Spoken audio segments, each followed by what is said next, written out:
अब जिसका नाम नहीं आएगा वो तो अपना वोट भी खो देगा, उसकी लाइवलीहुड का भी उसको एक नुकसान हो जाएगा। आप इतने कम टाइम में एक्सरसाइज कैसे कर पाएंगे? बहुत टाइम कम है। अच्छा, जो अपना एड्रेस चेंज कर लिए उनको क्यों आप पूछ रहे हैं बर्थ सर्टिफिकेट? हम एसआईआर के खिलाफ नहीं है, आप टाइम दीजिए ना। इलेक्शन कमीशन खुद अपने उसमें नोटिफिकेशन में कह रहा है कि ईआरओ और ईआरओ सिटीजनशिप एक्ट 1955 में कॉम्पिटेंट अथॉरिटी को नोटिस बोल सकता है।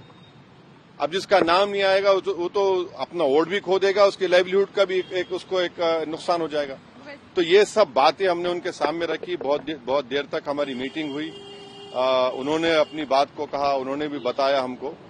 अब ये हमारी आज की मीटिंग की ये वो माने मोटा मोटा ये जो हुआ। राजनीतिक पार्टियां हैं बिहार में, जो विपक्षी पार्टियां हैं, एक के बाद एक पहले मैडम को। विपक्षी पार्टियां जो दूसरी है वो सुप्रीम कोर्ट पहुंच गई है इसी मुद्दे को लेकर। कह रहे कि एसआईआर जो है वो कहीं न कहीं इस वजह से भी किया जा रहा है ताकि बीजेपी को फायदा हो सके। वहाँ सुप्रीम कोर्ट ने नोटिस इशू किया 10 तारीख के लिए।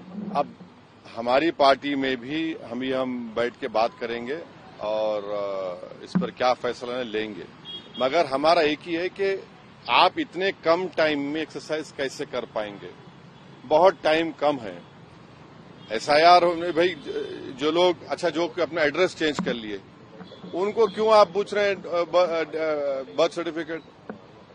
माइग्रेशन होता है, अब क्या करेंगे वो लोग?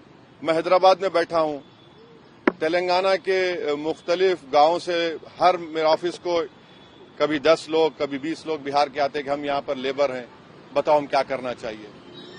अब उनके पास पैसे भी नहीं है वापस जाने बिहार को। परेशानी वो होगी क्योंकि लॉ तो बोल रहा है कि उनको रहना पड़ेगा वहां पर। वो गए इसलिए कि बिहार में कुछ है ही नहीं, कोई सरकार ने उनका रोजगार का इंतजाम किया ही नहीं, तो मजबूरी उनकी है, बाहर बैठे हैं। तो ये सब प्रॉब्लम्स हमने ईसीआई के सामने रख के हमने कहा इसका तो आप सोल्यूशन निकालिए। चुनाव आयोग ने क्या भरोसा दिया आपको? काफी अब चुनाव आयोग खुद बोलेगा, मैं क्यों बोलूंगा चुनाव आयोग की तरफ से? क्योंकि वो तो अंदर से आप आश्वस्त नहीं आश्वस्त सवाल नहीं। देखिए, हमने ये सब जो बातें आपके सामने रखी हैं, जो पॉइंट्स हमने सामने रखी हैं, उनके सामने जाके बोला हमने कि ये प्रैक्टिकल डिफिकल्टीज हैं, कैसा आप एक महीने के अंदर कैसा करेंगे? तो उन्होंने कहा कि नहीं, हम लोग बीएलओस को रखे हैं, वॉलंटियर्स को रखे हैं। तो ये इसका डिफिकल्टी ये है कि जल्दबाजी में अगर 15-20% लोगों के नाम भी मिस हो गए और फिर आप देखिए मिस जब हो जाएंगे तो उसका सिटीजनशिप के मामला हो जाएगा। ये तो आप वही तो आसाम का डिओटर हो जाएगा फिर। तो ये अप्रीहेंशन है, ये जेन्युइन अप्रीहेंशन है। बांग्लादेशी रोहिंग्याओं को निकालने के लिए एसआईआर है। अरे देखिए, फिर 2024 में किसको वोट डालने दिया आपने? 24 में आपने वोट दिया, मैंने वोट डाला बिहार में। हमारा देखिए एक सिनारियो विजुअलाइज करिए आप लोग। अगर कोई लोकसभा के चुनाव में 20,000 वोट से हार गया कोई, और अभी एसआईआर के बाद उसी के पार्लियामेंट सांसद में 20,000 कम हो गए, तो फिर वो क्या करेगा बेचारा?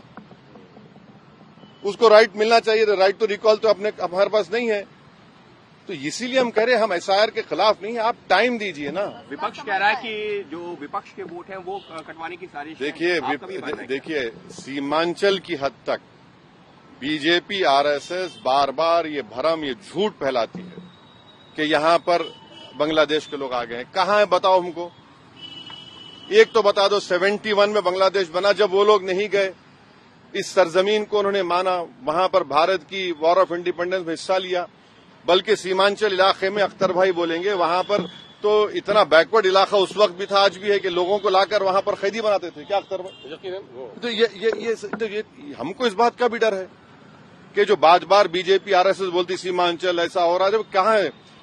पूरे भारत का सबसे अंडर डेवलप्ड एरिया अगर कोई होगा तो सीमांचल होगा। अब वहां पर जमीन कट जाती है। आपने सुना, आपने क्या कहा कि कई 2017 में कितने 8 गांव 7 पंचायतें गायब हो गई। अभी भी आप जाएंगे, हर साल वहां पर हजारों एकड़ जमीन कट जाती है। तो ये चीज है।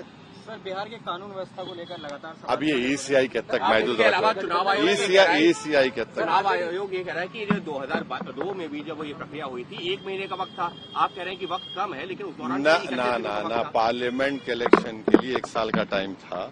जो यहाँ सुन तो लीजिए, पार्लियामेंट के इलेक्शन में 1 साल का टाइम था, विधानसभा के इलेक्शन के लिए 2 साल का टाइम था। वो बात सही है कि इन्हीं महीनों में हुआ था, 31 दिनों की जानकारी दी गई। इन्हीं महीनों में हुआ था, मगर टाइम तो था चुनाव के लिए। अगर आप चुनाव को सामने, अब आपको नवंबर में 4 महीने में चुनाव कराना है, तो इसको भी तो सामने रखिए। और जो सीमांचल के बिहार का नौजवान जो भारत के कोने कोने में जाकर काम करता है अपनी जिंदगी के लिए, उसका क्या होगा बताइए। चुनाव में तो इलीगल तरीके से पॉलिटिकल पार्टी उनको बुलाती है, अब उनको कौन बुलाएगा? 1 नहीं 2 नहीं, लाखों में है ना, ये तो मजाक नहीं है, लाखों में बिहार का नौजवान है। अख्तर भाई ने कहा कि 60-70% बिहार का सीमांचल का नौजवान तो मुख्तलिफ भारत के कोने कोने में काम कर रहा है, तो ये डिफिकल्टी है। Okay sir, thank you. Court को जाना नहीं जाना इसका भी हम फैसला कर लेंगे, बताएंगे आपको।